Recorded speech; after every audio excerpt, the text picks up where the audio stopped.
आज हम class 11th NCERT chapter respiration in plant का एक आसान सा टॉपिक एम्फीबोलिक पाथवे के बारे में डिस्कस करते हैं। और जिसमें मैं आपको बता दूं कि हमको एम्फीबोलिक पाथवे समझ में आ जाता है, लेकिन हम इस चीज़ से भागते हैं जो कि NCERT की लाइन है वो क्या कहना चाह रही है।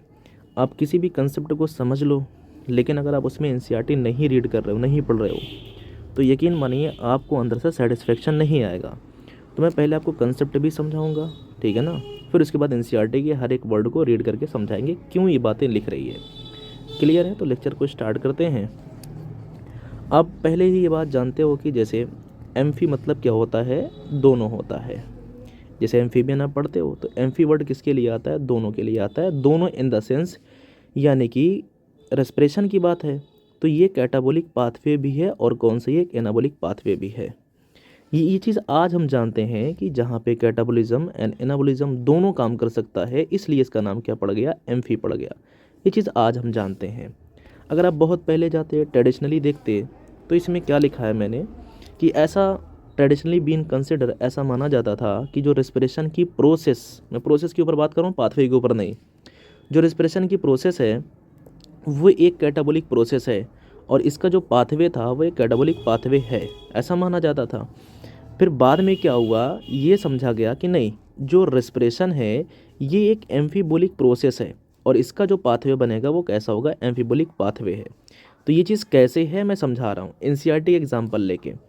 NCERT कह रही कि अगर आपके पास फैट है, जो जब फैट टूटेगा, डायग्राम में आप देखना, अभी नीचे का ये डायग्राम देखिए, यहाँ पे जो फैट टूट रही है, फैटी एसिड, ये सेम डायग्राम NCERT में है। फैटी एसिड एन ग्लिसरॉल में टूटता है, तो यहाँ से भी जब फैट टूटी तो क्या बना, फैटी एसिड एन ग्लिसरॉल बना। अब ये जो फैटी एसिड है इसके फर्दर ब्रेकडाउन से क्या मिलेगा कि एसिटिल कोएंजाइम में बना। तो जब मैं फैटी एसिड को तोड़ रहा हूँ, और तोड़ने की प्रोसेस का नाम, यानी कि जब कोई चीज़ कॉम्प्लेक्स या सिंपल की ओर जा रही है तो ये क्या कहलाता है, ये कैटाबोलिज्म कहलाता है। तो इधर मैंने क्या लिखा, एसिटिल कोएंजाइम ए को फैटी एसिड के ब्रेकडाउन से बनाया, ये जो सेंस होगा किसकी तरफ करेगा, ये कैटाबोलिज्म। लेकिन अगर आपको बॉडी में, आपकी बॉडी में फैटी एसिड की ज़रूरत पड़े तो मैं इस एसिटिल को एंजाइम ए से सिंथेसाइज करवा दूंगा, किसको, फैटी एसिड को। तो इधर की जो चीज़ है, जब कोई चीज़ बन रही है तो इसके लिए हम क्या शब्द इस्तेमाल करते हैं, एनाबोलिज्म। तो रेस्पिरेशन की प्रोसेस में आपने देखा कि कैटाबोलिज्म भी चला और एनाबोलिज्म भी चला, इसलिए इसे हम लोग क्या नाम देते हैं, एम्फीबोलिक प्रोसेस, और इस पाथवे को क्या कहते हैं, एम्फीबोलिक पाथवे कह देते हैं। ये बातें क्लियर है। ये एक चीज़ मैं आपको बताऊंगी, जो फैट जब फैटी एसिड में टूटती है और ग्लिसरॉल में टूटती है, तो ये जो ग्लिसरॉल होता है, आप अभी आगे देखोगे, इस ग्लिसरॉल को हम किस में कन्वर्ट करते हैं, त्रिफास्फोग्लिसरॉल्डिहाइड में कन्वर्ट कर देते हैं। ग्लाइकोलिसिस का स्टेप स्टार्ट हो जाता है। क्लियर है यहाँ तक? अब NCERT में देखिए डायग्राम बना हुआ है कि जब भी फैट टूटेगी या कार्बोहाइड्रेट में सबसे ज़्यादा जो इस्तेमाल करते हैं, हम ग्लूकोज का इस्तेमाल करते हैं, या जो प्रोटीन टूटेगी, तो फैट के टूटने से क्या, फैटी एसिड और कौन, ग्लिसरॉल बनता है। और ये फैटी एसिड फिर जाके किस में कन्वर्ट होती है, एसिटिल को एंजाइम ए में। और यहाँ पे जो ग्लिसरॉल होगा ये डाइहाइड्रॉक्सी एसीटोन फास्फेट की हेल्प से फास्फोग्लिसरॉल्डिहाइड में जाएगा। फिर ये ग्लाइकोलिसिस के पाथवे को आगे बढ़ाता हुआ pyruvic acid, then acetyl coenzyme ए, यानी फैटी एसिड भी एसिटिल को एंजाइम में आई और ग्लिसरॉल भी कन्वर्ट होकर कहाँ पे आया, पायरुविक एसिड के थ्रू एसिटिल को एंजाइम ए में आया। वहीं पे अगर मैं कार्बोहाइड्रेट को देखूं तो यानी कि ग्लूकोज की बात करें, ग्लूकोज 6 फास्फेट है, फ्रक्टोज 1 6 फास्फेट, ये तो आपने ग्लाइकोलिसिस के 10 स्टेप की रिएक्शन का दिया गया है, ठीक है ना। वहाँ पे अगर प्रोटीन उठा के देखिए, है ना, प्रोटीन के बारे में बात करें तो प्रोटीन अपनी मोनोमेरिक यूनिट यानी कि अमीनो एसिड में टूटती है और फिर ये अमीनो एसिड जो होती है पायरुविक एसिड में कन्वर्ट होती है। तो कहीं ना कहीं लास्ट में हम ये बात कह सकते हैं कि जितने भी आपके पास रेस्पिरेटरी सबस्ट्रेट हैं, चाहे वो फैट हो, कार्बोहाइड्रेट हो या प्रोटीन हो, ये फाइनली किस में आते हैं, एसिटिल को एंजाइम ए में। इसलिए मैंने क्या लिखा, ये कॉमन प्रोडक्ट है सभी के लिए, यानी फैट है, कार्बोहाइड्रेट एंड प्रोटीन। ये बातें क्लियर है, बस इतना NCERT कह रही है। अब इसकी लाइन को भी हम रीड कर लेते हैं, ताकि क्योंकि बिना NCERT की लाइन रीड किए हुए आपको सेटिस्फेक्शन नहीं आएगा, आप कितना भी टॉपिक को अच्छे से समझ लो। आइए, तो जैसा कि हम जानते हैं जो ग्लूकोज होता है ये एक फेवर्ड सबस्ट्रेट है रेस्पिरेशन के लिए। जितने भी कार्बोहाइड्रेट हैं इसको सबसे पहले हम किस में कन्वर्ट करते हैं, ग्लूकोज में। जितने भी कार्बोहाइड्रेट हैं इनको ग्लूकोज में कन्वर्ट किया जाएगा। इनके रेस्पिरेशन क्या बोल रहा है, before they are used for respiration, respiration में जाने से पहले कार्बोहाइड्रेट को आप किस में कन्वर्ट करोगे, ग्लूकोज में। यहाँ तक बात क्लियर हो गई। लेकिन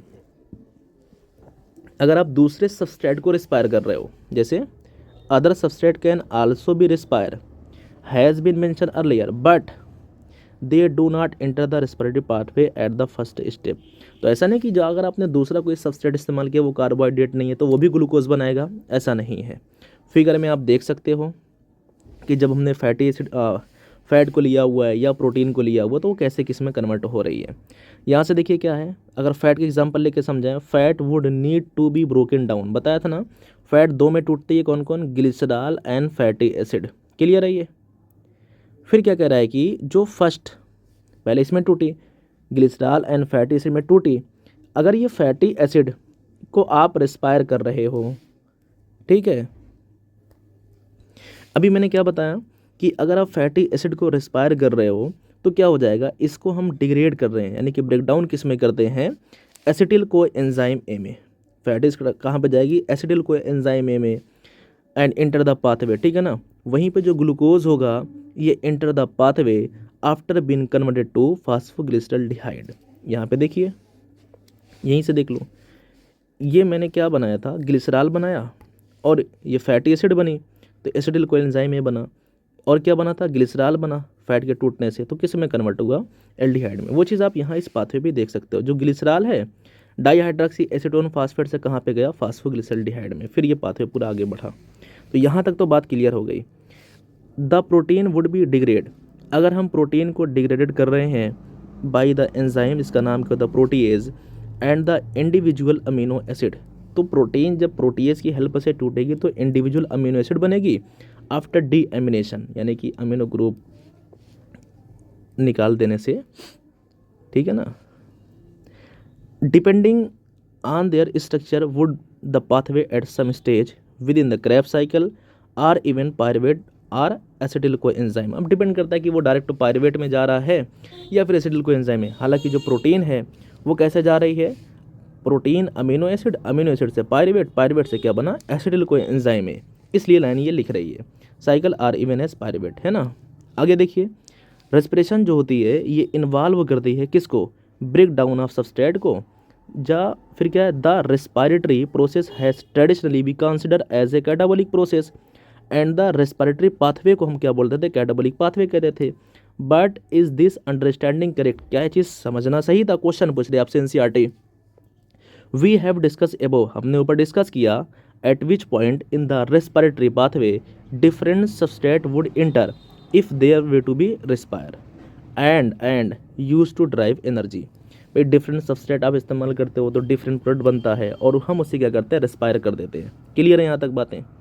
आगे देखिए क्या है, what is important to recognise is that it is these very compound that would be withdrawn from the respiratory pathway for the synthesis of the said substrate। Clear है ये। अब ये क्या कह रहा है ये समझिए पूरी बात देखिए। what is important to recognize is that it is these very compound that would be withdrawn from the respiratory pathway for the synthesise of the set substrate. अगर आप किसी भी सबस्ट्रेट को सिंथेसाइज करना चाहते हो तो जो रेस्पिरेटरी सबस्ट्रेट बना हुआ है उसको वहाँ से विड्रॉन करना पड़ेगा। एग्जांपल देके समझा रहा है, जैसे कैसे, मैं थोड़ा सा इसको और बड़ा कर देता हूँ। जैसे क्या है, जो फैटी एसिड है, ठीक है, ये जो फैटी एसिड है इसको हम ब्रोकन डाउन करते हैं किसके अंदर, ब्रोकन डाउन, एक मिनट, फैटी एसिड किस में टूटती है, broken down acetyl coenzyme A, acetyl coenzyme में before entering the respiratory pathway. ये देख रहे हो, before entering the respiratory pathway when it is used as substrate. यहाँ तक बात क्लियर है। लेकिन जब कभी भी, but when the organism need to synthesise fatty acid, तो फिर क्या होना पड़ेगा, जो एसिटिल को एंजाइम ए है would be withdrawn from the respiratory pathway for it. तो मैंने ऊपर बताया था ना, हमने क्या किया, फैट से फैटी एसिड बनाया, फैटी एसिड से एसिटिल को एंजाइम में ब्रेक डाउन करके बना लिया। तो हमको इस एसिटिल को एंजाइम ए को रेस्पिरेटरी पाथवे से अलग करना पड़ेगा। अगर मुझे दोबारा से फैटी एसिड ड्राइव करनी हुई, बनाना हुई, तो बोलेंगे सिंथेसिस यहाँ पे हो रही है। ये बात यहाँ पे कह रहा है, ठीक है। लिंक करते रहिए चीज़ों को। आगे देखिए, hence the respiratory pathway come into the picture. अब जो रेस्पिरेटरी पाथवे था वो दोनों पिक्चर में आया। कौन कौन सी पिक्चर? पहला क्या था? ब्रेक डाउन में, और दूसरा केस में आया सिंथेसिस में। किसके? फैटी एसिड की। Similarly during the break down and the synthesis of protein too, यही चीज़ प्रोटीन के साथ भी होगी। Respiratory intermediate form the link, और जो रेस्पिरेटरी इंटरमीडिएट होते हैं जो रेस्पिरेटरी इंटरमीडिएट होते हैं वो क्या करते हैं? वो लिंक बनाते हैं, है ना, दोनों को जोड़ेंगे। ब्रेक डाउन क्या कह रहे हैं? Breaking down process within the living organism is a catabolism and the synthesis is anabolism because the respiratory pathway is involved in the both anabolism and catabolism. So it would be hence better to consider the respiratory pathway as a amphibolic pathway. ये बात clear हो गई।